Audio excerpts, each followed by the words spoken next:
নির্বাচনী প্রধান বৈঠকে আসার বসার তৌফিক দান করেছেন। সকলেই মন থেকে অত্যন্ত মহব্বতের সাথে আদায় করি, সকলেই করি আলহামদুলিল্লাহ। সম্মানিত উপস্থিতি, সংক্ষিপ্ত সময়ে অল্প কিছু কথা বলবো আপনাদের সামনে। সম্মানিত উপস্থিতি, ইসলামী আন্দোলনের কর্মী, সহযোগী, শুভাকাঙ্ক্ষী এবং দায়িত্বশীল ভাইরা, শহীদ কাফেলা বাংলাদেশ জামাতে ইসলামী এমন একটি সমাজ গঠন করতে চায় যে সমাজ গঠন করেছিলেন আল্লাহ নবী মুহাম্মদ রাসূলুল্লাহ সাল্লাল্লাহু আলাইহি সাল্লাম, যে সমাজ গঠন করেছিলেন খোলাফায়ে রাশিদিন। সেই সমাজ গঠন করার জন্য বাংলাদেশ জামাতে ইসলামী তারা আপ্রাণ চেষ্টা করে যাচ্ছে। বাংলাদেশ জামাতে ইসলামী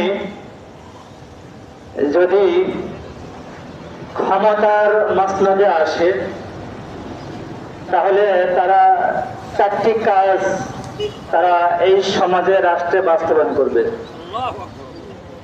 যে চারটি কাজের কথা আল্লাহ সুবহানাহু ওয়া তাআলা সূরা আল হাজের মধ্যে উল্লেখ করেছেন। বিসমিল্লাহির রহমানির রহিম। আল্লাযীনা ইন মাক্কান্নাহুম ফিল আরদি আকামুস সালাহ ওয়া আতাউজ যাকাহ ওয়া আমারু বিল মা'রুফ ওয়া নাহাউ আনিল মুনকার। চারটি মূলনীতি আল্লাহ সুবহানাহু ওয়া তাআলা এই আয়াতে কারিমার মধ্যে ঘোষণা করছেন, তারা এমন লোক যদি আমি তাদেরকে ক্ষমতা দেই, তারা সমাজে আর রাষ্ট্রে সালাত কায়েম করবে। কি কায়েম করবে? নামাজ প্রতিষ্ঠা করবে।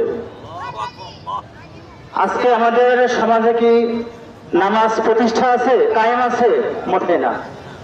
মানুষ ইচ্ছা করে পড়ে আর না হয় পড়ে না, ইচ্ছার উপরে নির্ভরশীল। আজকে যদি রাষ্ট্রের পক্ষ থেকে, মহান সংসদ থেকে নামাজ প্রতিষ্ঠার আইন যদি চালু করা হয়, তাহলে আজান হলে কোনো মানুষ রাস্তা চলাফেরা করতে পারবে না, দোকানপাট চালিয়ে রাখতে পারবে না, ব্যবসা বাণিজ্য করতে পারবে না, সবাই মসজিদমুখী হতে হবে। এই কাজটা করবে। এরপরে আমাদের সমাজ আজকে সুদের সমাজ, সুদভিত্তিক অর্থনীতি। বাংলাদেশ জামাতে ইসলামী যদি ক্ষমতায় আসে তাহলে আল্লাহ তাআলার যে মূলনীতি ওয়া আতাউজ যাকাত, যাকাত প্রতিষ্ঠা করা, যাকাত আদায়ের প্রতিষ্ঠা করা, রাষ্ট্রে তারা যাকাত আদায় করবে। সেই যাকাতের অর্থগুলো গরিব দুঃখী মানুষের কাছে পৌঁছে দিবে।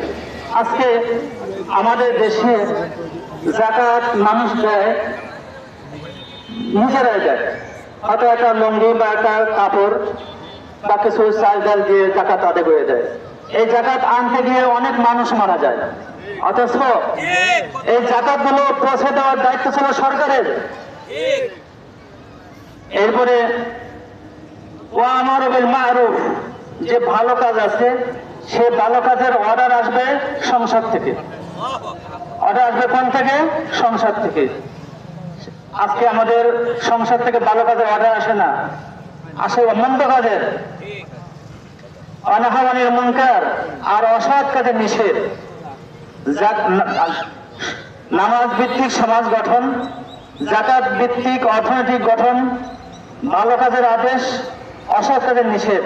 এই চারটি মূলনীতি বাংলাদেশ জামাতে ইসলামী কাজ করবে, এই সমাজে প্রতিষ্ঠা করবে। আসুন আমরা সবাই এই কাজে শরীক হয়ে যাই। আমাদের অনেক নেতৃবৃন্দ আছে, তারা আপনাদের সামনে কথা বলবে। আমি সংক্ষিপ্তভাবে কিছু আলোচনা রাখলাম। এই কথার উপরে যেন আমাদের সবাইকে আমল করা তৌফিক দান করেন, আমিন। আসসালামু আলাইকুম ওয়া রাহমাতুল্লাহ। ধন্যবাদ বাংলাদেশ জামাত ইসলামী নারায়ণগঞ্জ শহর দক্ষিণ থানার সংগ্রামী কর্মকর্তা সদস্য মৌলানা আলম ভাইকে। এই পর্যায়ে একটি ইসলামী সঙ্গীত নিয়ে আসছে চচুল ভাই। বাংলাদেশ জামাত ইসলামের বাইক থেকে সংগ্রামী কর্মী এবং ইসলামী ছাত্র শিবিরের সাবেক ছাত্র নেতা চচুল ভাই। পরে আজান হইতেছে